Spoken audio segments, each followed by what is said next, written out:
La ciencia es el futuro. Sin ciencia no hay futuro.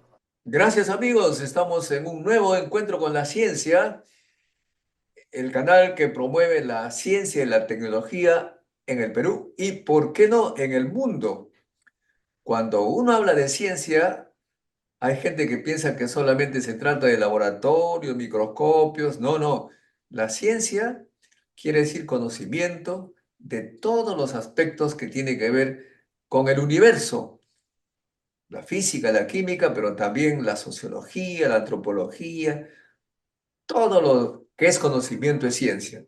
Es por eso que nosotros nos entrevistamos también a personalidades del mundo llamado de las humanidades. En este caso, estamos con el doctor Vicente Ota, que es sociólogo, ha sido viceministro de Interculturalidad, es decir, alguien encargado de ver cómo interactuamos entre los peruanos con nuestras diversas facetas, nuestros diversos pensamientos, la manera de ver la vida. En fin, es muy complicado en realidad. Cuando somos una interculturalidad, tenemos problemas cuando nos comunicamos los unos con los otros y no nos comprendemos bien. Hay que hacer prácticamente una traducción. Lo que a uno le puede alegrar, a otro de otra comunidad lo puede entristecer. Lo que para uno es la nación, para otros no comprendo. En este caso, por ejemplo, estamos con un tema muy concreto. Acabamos de enterarnos que ha habido una especie de resistencia, no especies, no, una resistencia de una comunidad no contactada con unos invasores de sus tierras que han llegado ahí, los famosos emprendedores, colonos, no sé cómo llamarlos, que llegan a un sitio ocupado por miles de años por una comunidad, llegan allí e inmediatamente quieren romper todo, deforestar, contaminar. No quiero usar una palabra gruesa, pero vamos a decirlo ya. Se orinan en lo que piensa la gente que esté ahí. Ensucian su agua, los envenenan y eso, ¿qué significa? En primer lugar, la primera pregunta que queremos hacerle a Vicente, que está un poquito afectado en la garganta, por eso hablo mucho y él va a hablar menos, Ah, es la siguiente. Eh, cómo un no contactado, pon- ponte en el lugar de un contactado? Tú has vivido ahí miles de años. Y de repente viene gente extraña a molestarte, a malograr tu hábitat, ¿no? Y de afuera los que van allí dicen, este es el Perú. ¿Quién le preguntó a los no contactados de ser peruanos? Porque ellos tendrían que sentirse peruanos si es la primera vez que encuentran a alguien allí. Viene el ejército de repente y dice, tú eres peruano, a las leyes peruanas te tienes que alinear. ¿Cómo es eso? Es un poco difícil. Vicente, tú que has estado de repente en esos avatares de comprender, ¿cómo piensas que se siente un no contactado al ver que gente extraña viene a molestar, a modificar su hábitat? muy buenas noches, Modesto. Siempre es un gusto enorme conversar contigo, con tu creciente teleaudiencia. Sobre el tema, eh, efectivamente es un tema complejo, pero que tiene una explicación bastante sencilla, ¿no? Solo que la gente no quiere darse cuenta o no quiere entender de la explicación. La explicación que es lo que es, ¿no? Nos permite entender esto que tú estás señalando es que se ha construido una cultura, una sociedad en la que un grupo, ¿no? Sea por color de piel, por idioma, ¿no? Porque posee enorme fortuna, en fin, se considera superior al resto, ¿no? Y eso llega a veces hasta el extremo que le quita la condición de humanidad al resto. Entonces, no hay que ir muy lejos, ¿no? Para ver cómo hasta hace 20, 30 años se consideraba el caso de la selva, ¿no? Hay que ir a colonizar a la selva porque la selva es virgen, ¿no? Así era la expresión. Es una selva virgen, vamos a conquistar la selva. Oye, las primeras formas de vida en el Perú nacen en la Amazonía, o sea, en la Amazonía, las poblaciones, los pueblos que tú has mencionado ahí, no contactados o no contactados, tienen 15.000, 20.000 años de historia.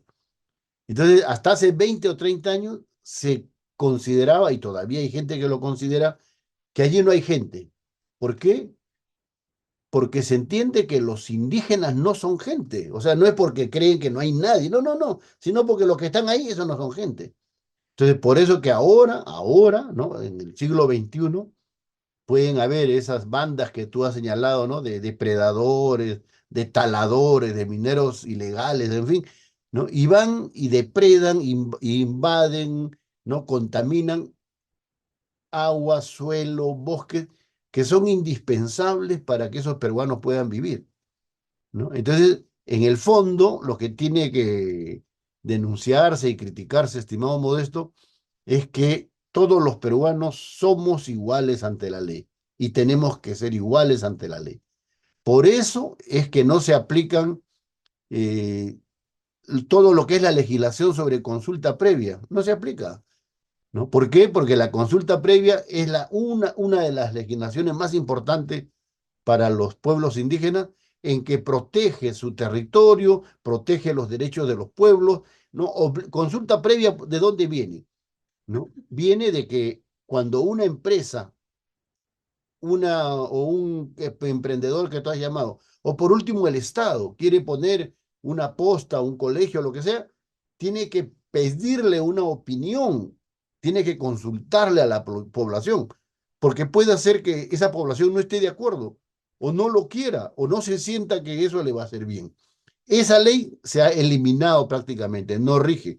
Por eso que ahora cualquier, ¿no? Maderero ilegal, cualquier minero ilegal que va ahí ¿no? a hacer, ¿no? perjuicios increíbles, ahora no, y además el gobierno, ¿no? Hace cuánto, 2, 3 meses acaba de ampliar, ¿no? Leyes favorables para estos depredadores, para esta gente que vulnera los derechos de estos pueblos y del Estado peruano. Bueno, la raíz de fondo es esa, mi estimado Modesto. Muy bien, ok, como este, tienes que hablar poco cuidando tu garganta, me permito entonces decir lo siguiente. Que alguien se crea superior por alguna razón, lo que fuera, ya, es pésimo. Es un acomplejado, está fuera de lugar, pero además se creen propietarios de todo el territorio, algunos de los cuales está ocupado, como tú dices, hace 15.000 años.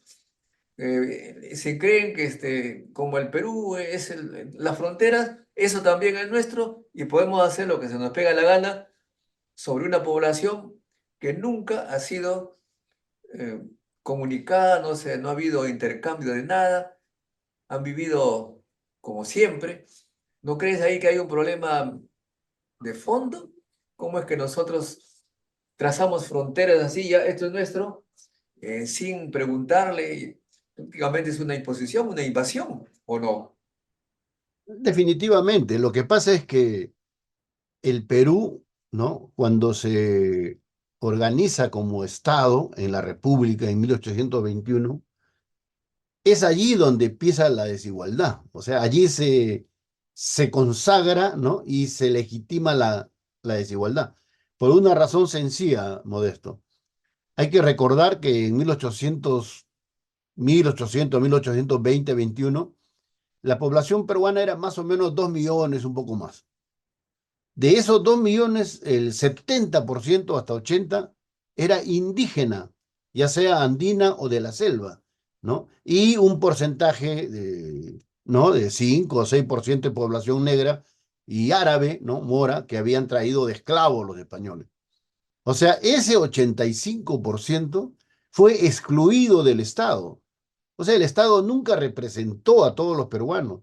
Y te digo por una razón muy sencilla, porque toda la población indígena, ¿no es cierto?, hablaba otros idiomas y porque no tenía conocimiento, no era lector, no era alfabeto, no leía castellano, nada.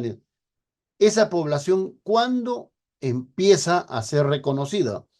Después de la reforma agraria, el año 1970, mi estimado Modesto. Entonces tú tienes de 1820 hasta 1970 a una inmensa mayoría de peruanos que no estaba reconocido por la ley, porque todas las leyes, todos los reglamentos, todos los protocolos con que funciona el Estado estaban hechos en castellano, mi estimado Modesto. Y por eso es que hasta 1970, ¿no? El que no hablaba castellano no podía votar ni ser candidato, o sea, no era ciudadano. ¿Tú te acuerdas? O sea, decía, los analfabetos no son. ¿Y quiénes eran analfabetos? Los indígenas, pues. La inmensa mayoría de indígenas, tanto de la selva como de la Amazonía, del Ande. Entonces, lo que te quiero decir con esto es que el Estado que se organiza en 1821 y que sigue hasta ahora, básicamente es un Estado que no representa a esas mayorías. ¿Por qué? Porque, y esa es la conquista del siglo XXI que hay que avanzar, porque si tú quieres representarlo, tú tendrías que tener políticas públicas interculturales, Modesto. ¿Qué significa esto? Que el Estado tendría que tener educación pública bilingüe, ¿no? Seguridad bilingüe, ¿no? Salud bilingüe, seguridad ciudadana bilingüe, ¿no? Y debería tener en todo el estado, y más todavía en regiones, en lugares un poco del interior, autoridades que sean, ahí viene lo de interculturales, que conozca la cultura de su región, de su pueblo, y en lo posible que hable el idioma de su pueblo. O sea, ¿cómo entiendes tú que eres gobernador o congresista o lo que es, o ministro, y no sabes nada de Aymara, no sabes nada de Quechua, no sabes nada de Asháninca? ¿Te acuerdas hace cuánto, 6 meses, el ministro de Educación, ante esta violación, ¿no es cierto?, terrible de las niñas a Huajún? ¿Qué dijo este ministro, que realmente es un estúpido, un ignorante? Dijo que esas eran prácticas culturales. O sea que en el mundo aguajún se viola a las niñas. Eso es lo que dijo. Pero resulta que los que violaban eran profesores. No era que el padre aguajún violaba a una niña aguajún, no. Los profesores violaban a las niñas. Profesores enviados por el Estado como profesores, ¿no? Así es. Entonces, esa absoluta ignorancia, falta de conocimiento, solamente se explica porque tú crees que el otro no tiene derecho, Modesto. O sea, lo puedes violar, lo puedes atropellar, lo puedes matar, como están haciendo ahora, ¿no? Los mineros ilegales, los madereros, eso, y matan cuando va un indígena a reclamar, básicamente lo matan, se acabó. O sea, esa es la visión. O sea, hay peruanos que no son gente, ¿no? Esa es la idea que subyace detrás de este terrible comportamiento. Claro, porque se sabe ya que hay varias decenas de dirigentes indígenas que han sido muertos por estos asesinados, por estos criminales, y el Estado hasta ahora no veo que haya hecho las investigaciones como se haría si hubiera un muerto, pues, qué sé yo, en un barrio que conocemos llamados como exclusivos, ¿no? Ah, Totalmente así es, diferente, totalmente diferente. Muy así bien. es, así es. Ahora, otro tema que me preocupa un poquito es este de la interculturalidad. Es que hay un libro que se menciona bastante de repente tú conoces a esta historiadora que está en Estados Unidos, en California, Lucía Méndez. Ha Una escrito historiadora, una historiadora. varios temas sobre Huanta. Dice que los de Huanta se oponían a la independencia porque los criollos se comportaban mucho peor que el rey, porque el rey les había dado sus propiedades, sus terrenos comunales, vivían muy bien, y los criollos querían quitarle las tierras. Y al final les quitaron todo, pues, porque vino la independencia, eliminaron la propiedad dada por el rey y se quedaron sin nada, se convirtieron de propietarios del terreno, se convirtieron en peones de hacendados. Y es lo que dice más o menos Méndez. Por eso es que se oponían los guantinos a la independencia, no querían saber nada con estos abusivos que los conocía muy bien. ¿Tú sabes algo de eso, estimado? Bueno, eso es parte del sistema jurídico que se instala después de la República, Modesto, tú sabes que hasta el momento de la independencia, de la formación del Estado republicano, la colonia española había llegado a un acuerdo de convivencia con las masas indígenas y por lo tanto los pueblos indígenas tenían derechos, ¿no? Entonces, ¿por qué se habla siempre hasta ahora, ¿no? De República de Indios y de República de Blancos? Porque efectivamente habían dos repúblicas, ¿no? Y los curacas, la nobleza incaica que había sobrevivido de la época, ¿no? Del dominio inca, era la que negociaba con la colonia, con el rey de España, con sus representantes, ¿no? Determinadas diferencias. O sea, habían derechos reconocidos, ¿no? Que consagraban la protección de los pueblos indígenas. Eso tiene un primer momento de ruptura y de violación en 1823, Modesto. Es Bolívar, ¿no? El que violenta la ley y lo cambia, porque hasta el 1823 las tierras indígenas no podían enajenarse. De hecho, las tierras comunales estaban, ¿no? Prohibidas de ser vendidas o transferidas, ¿no? Con esa idea liberal del desarrollo, ¿no? de la economía y los negocios. Bolívar es el que elimina esa ley. Entonces, la formación de las grandes haciendas que luego hemos conocido en la sierra y en la costa, ¿no? Esos latifundios gigantescos, se forman después de la independencia, no antes, mi estimado Modesto. O sea, esa crítica que han hecho Despojando, los guantinos es verdad, lo que dice despojando a los nativos Cecilia. de sus tierras, se instala la hacienda. Bueno, te contaré, estimado Vicente, que tu amigo Modesto desciende de la parte indígena por un lado, soy mestizo, pero el meollo es la parte indígena de De los la... curacas, de eh, Cuynes, pues, Cuyes. Claro, entonces ahí tenía mi ancestro más antiguo que tengo, se apellida eh, Vilca, pero el anterior era Wilca, lo cambiaron a Vilca por español, Castellanizarlo, pues. sí. Así como Kiru Vilca, porque por ejemplo soy de esa región, pues Kiru Vilca, Ah, antes era Quero Vilca, se pone ah, Vilca, cosa por decirlo. Pero entonces el abuelo mío me mostraba documentos así, históricos, que están además en los registros del regional, que justo antes de la independencia había un alcalde de indios, o sea, un Wilca, así es, un Barayoc le llamaban. o sea, mi ancestro, justamente tenía tu nombre, Vicente Wilca. Ahí Ah, está. esos son los mejores, Modesto, esos son los mejores. Entonces, él, pues, No puedo creer, ¿no? defendía a los indios, era el representante de los indios ante el poder colonial, ¿no es cierto? Bueno, y de repente comenzaron a llegar capitanes, los de la colonia, y comenzaron a ranchar, digamos, las tierras de la comunidad. Poquito a poquito se iban acercando y se armaron los juicios, porque en esa época había juicios, pues. Eh, Hasta ahora, que duran hasta ahora, tú sabes, ¿no? Aquí está los documentos, ¿no? Cómo es que los indios se defienden ante el juez, se van a Trujillo, en fin, un lío. A lo que quiero decir es que poco a poco las comunidades eran asediadas por los colonos y las comunidades se defendían como podían. Se armaron un montón de haciendas, tú sabes, ahí en Trujillo, pues el azúcar, Santiago de Chuco. Ahí estaban la gente que ahora pues pertenece a los Pinillos, los Larcos, etcétera, etcétera. Comenzaron a llegar a venderse las tierras a esta gente que venía recién y los indios se quedaron casi sin nada. Los que resistieron se quedaron en las puntas de los cerros. Una cosa terrible. Y por supuesto, el abuelo me mostraba los documentos y hasta que yo tenía 10 años, seguía mi abuelo con los juicios contra esa gente, con los descendientes de esa gente. O sea que tengo documentos históricos que muestran pues que la independencia fue muy negativa para los indios, puesto que Absolutamente, en esas cosas, absolutamente, mi estimado Modesto. así que cada fiesta de 28 de julio veo que todo el mundo está contento y mi abuelo me preguntaba, ¿y por qué vamos a estar contentos? ¿Ah?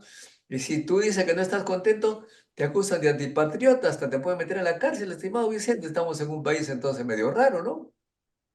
Bueno, yo te digo que mira el ejemplo donde eso se muestra en toda su desnudez, mi estimado Modesto.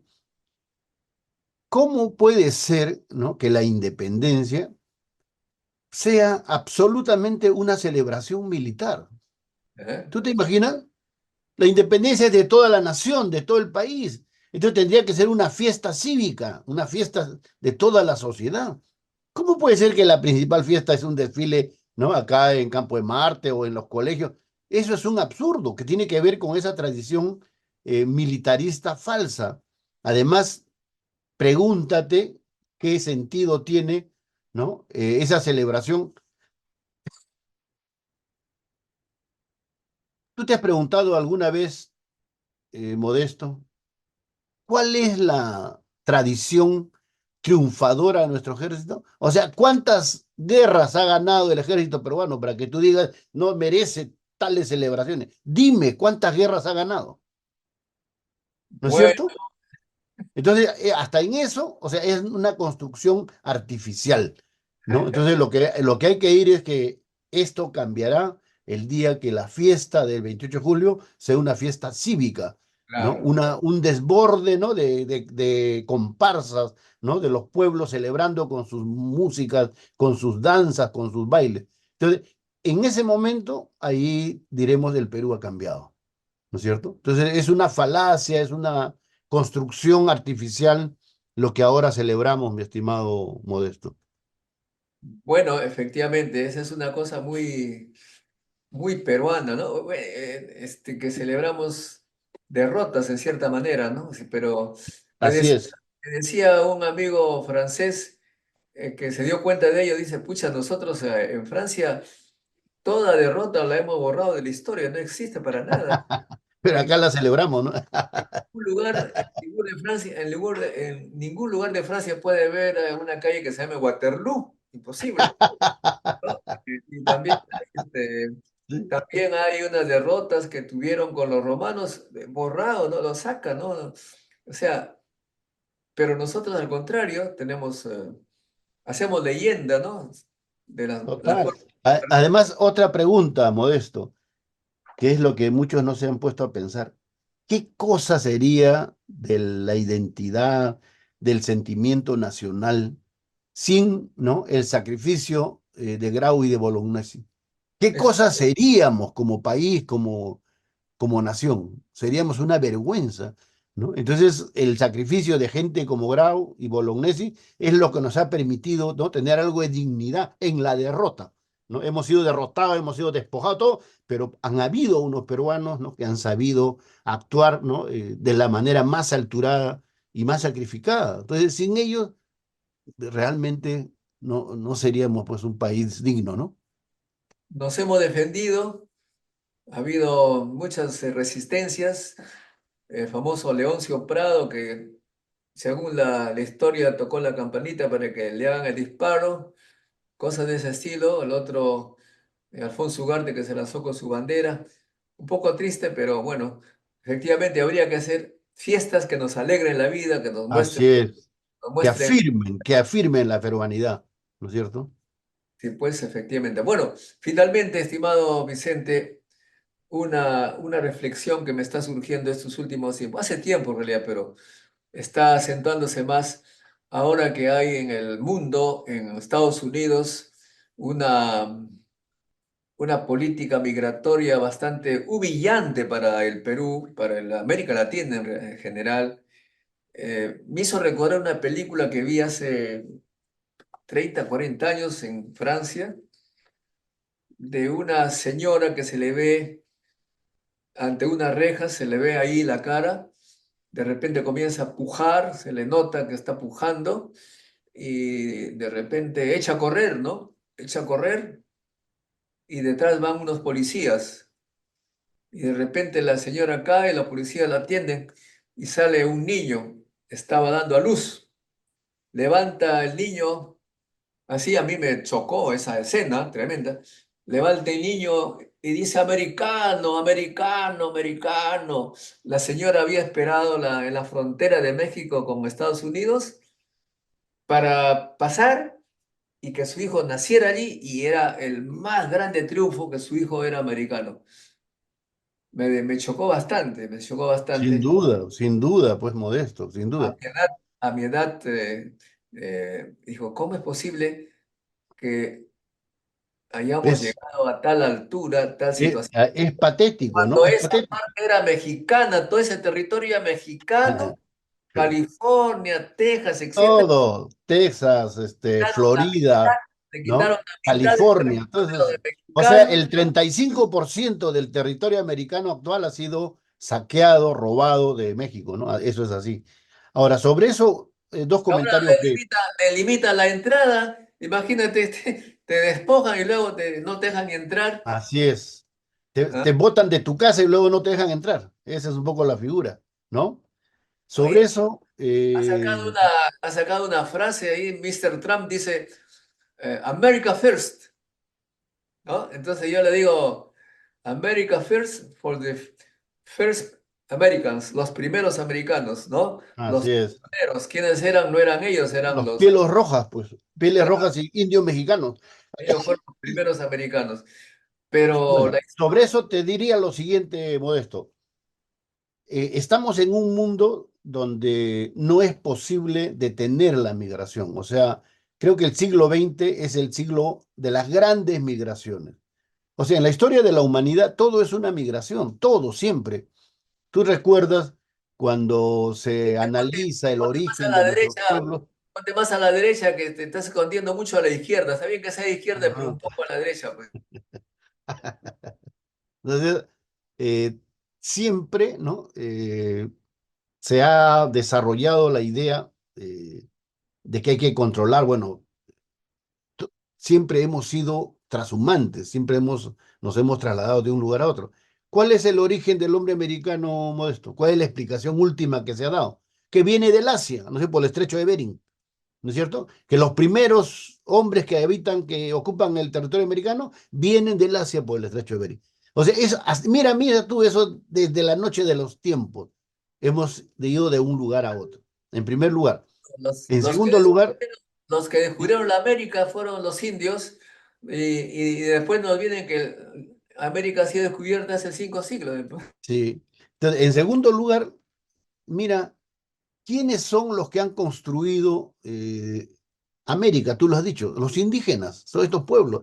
Y eso incluye Estados Unidos. ¿Sabes? Lo que pasa es que cuando los anglosajones y luego los europeos se instalan en Estados Unidos, tú sabes que exterminan a los indios, ¿no? O sea, de 10, 12 millones y algo más que habían en las praderas americanas, para hace 100 años, ¿no? Quedaban 100.000, mi estimado Modesto. ¿Tú recuerdas esa película y esa celebración del famoso Buffalo Bill? ¿Te acuerdas o no? ¿Te acuerdas Claro, o no? En claro. realidad era un Bill Búfalo. ¿Por ¿Eh? qué? Porque para matar de hambre a los indígenas, ¿no? Estos colonos, los gringos, agarraban y te pagaban que tú entregues ¿no? Una piel ¿no?